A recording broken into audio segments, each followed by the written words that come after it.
You disrespect us on our own country. You say that we are in this country. We're in Pretoria West.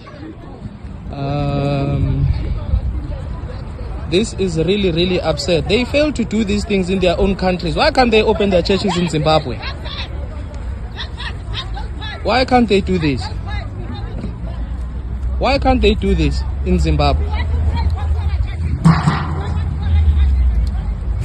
So these are things that we don't understand in our country. We will never allow this.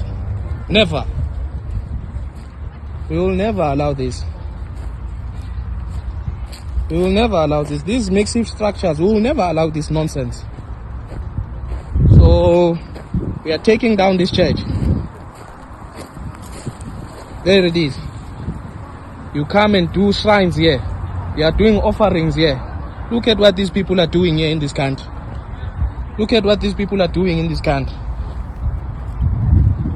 These are shrines. They are offering in our own country. They are doing offerings in our own country. You can't do an offering for your own ancestors there in Zimbabwe. Who said these people must come and do this thing here?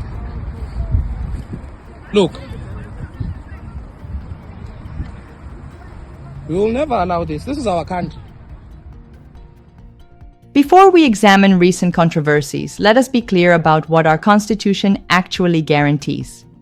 Section 15 of the Constitution's Bill of Rights states unequivocally, "Everyone has the right to freedom of conscience, religion, thought, belief, and opinion." This is one of the most fundamental rights in our democracy. However, this freedom comes with important caveats. Religious observances may be conducted at state or state-aided institutions, provided that those observances follow rules made by the appropriate public authorities and they are conducted on an equitable basis. The Constitution also makes clear that recognition of religious practices must be consistent with this section and the other provisions of the Constitution.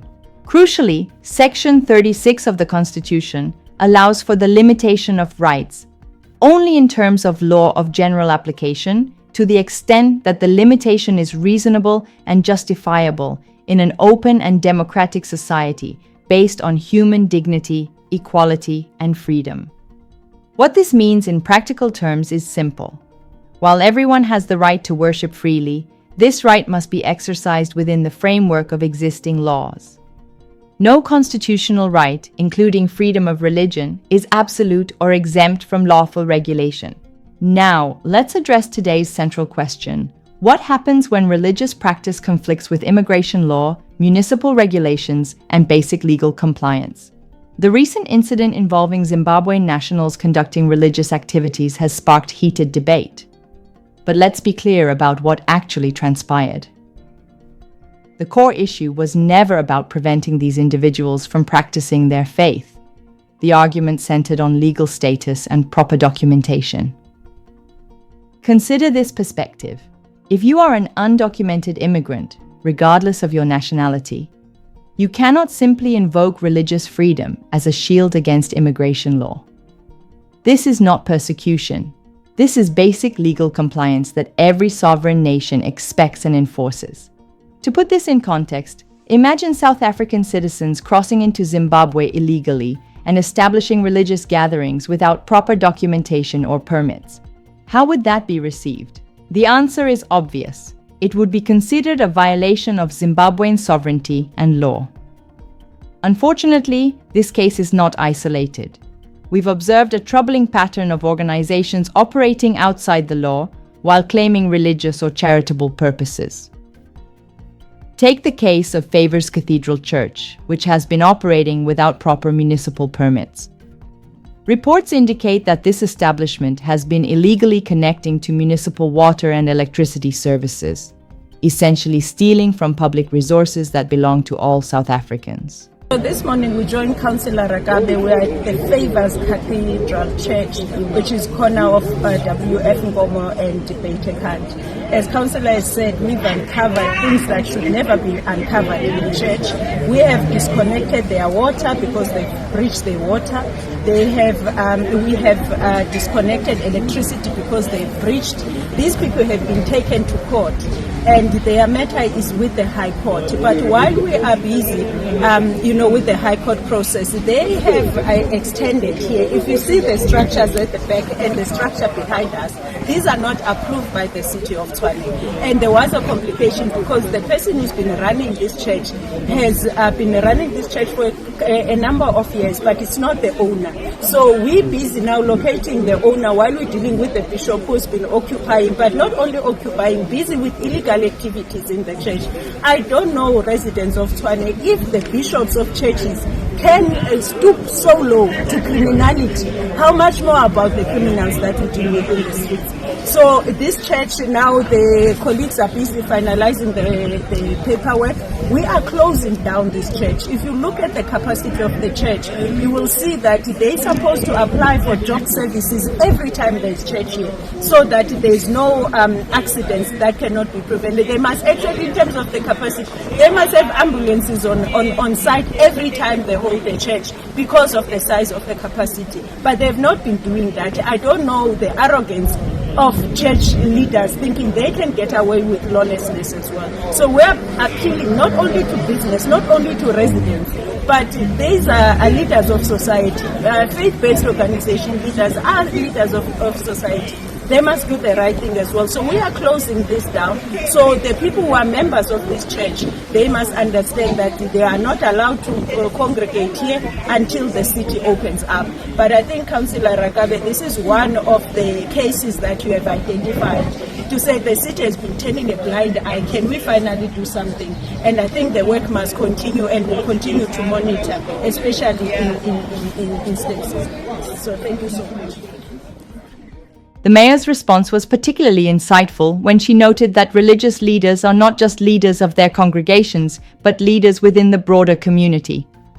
If they participate in criminal activity, whether it's utility theft or operating without permits, what message does this send to their followers and the wider community? This raises a critical question. Should religious organizations be held to a lower standard of legal compliance simply because of their spiritual mission?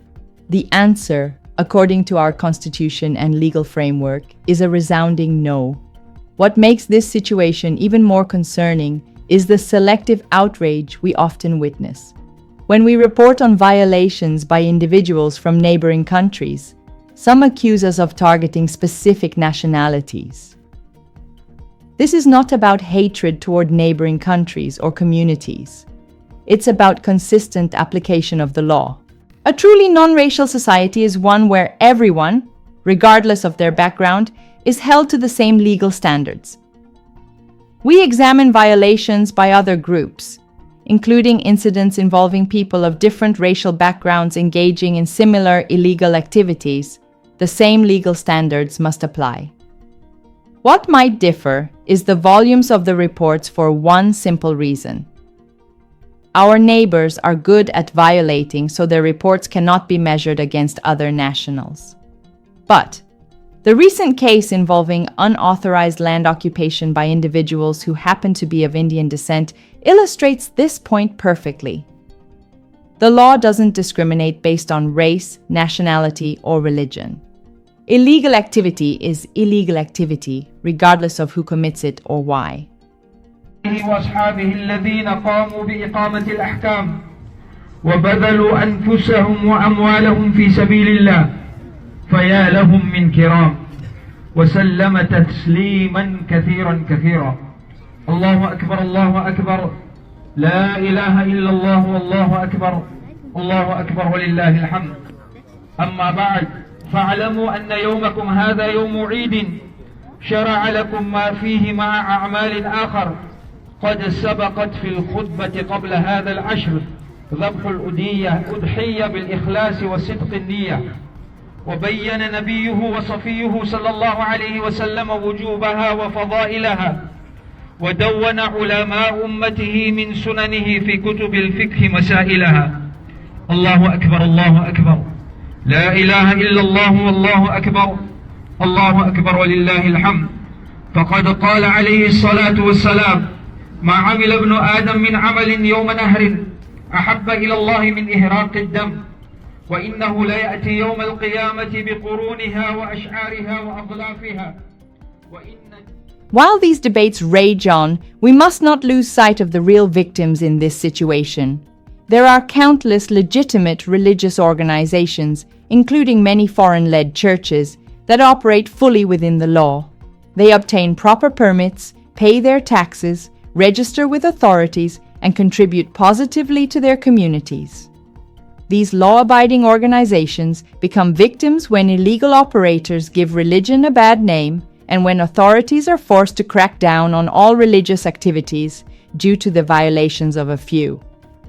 Similarly, ordinary South Africans who pay for municipal services are victimized when others steal these resources.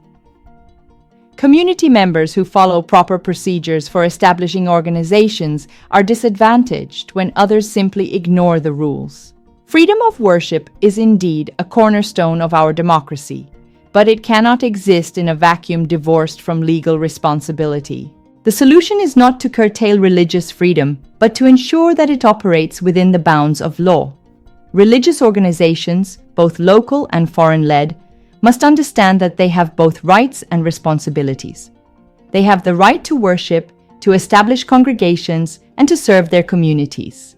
They also have the responsibility to comply with immigration laws, municipal regulations, tax requirements, and all other applicable legislation.